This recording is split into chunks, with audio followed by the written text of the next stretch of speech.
হ্যাঁ কি করছো? এই যে প্যাকেটিং। রান্না আমার কমপ্লিট হয়ে গেছে, কিন্তু সবথেকে বড় কাজ আমার কাছে হচ্ছে প্যাকেটিং। কি রান্না হলো? তো কি রান্না করেছো? আজকে আছে একজনের জন্য আছে, একজন নয় এটা দুজনের জন্য আছে, আলু ভাজা আছে। তারা ভাজি পছন্দ করে। ডিম কারি তো দারুণ লাগছে। তো এটা 3 প্লেট যাবে, একজনের অর্ডার আছে। আচ্ছা, তো ফার্স্ট কাস্টমারকে আমি এখন দিয়ে দিচ্ছি, ওরা একটু তাড়াতাড়ি খায় সেই জন্য। তো আমার এখানে কিন্তু ডিম কারিতে 2টো ডিম পাওয়া যায়।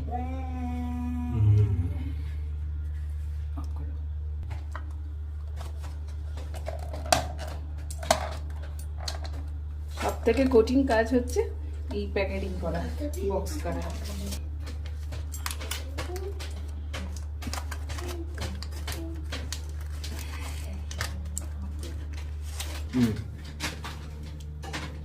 একজন কাস্টমার আছে, ওর যাবে 4টে রুটি, বাকিদের গুলো পরে দেবো।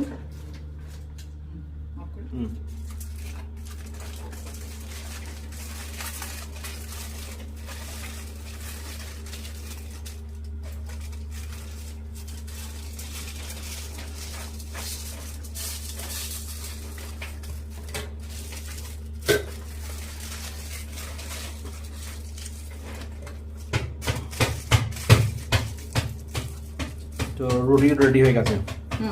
রুটি, ডিম কারি মানে আর কারি ভাজি। আর ভাজি। এটা এখন যাবে একজনের জন্য, 5:30 বাজে বিকেল। তো তার ডিনারটা আগে যাবে, সে একটু আর্লি করে সেজন্য। আচ্ছা।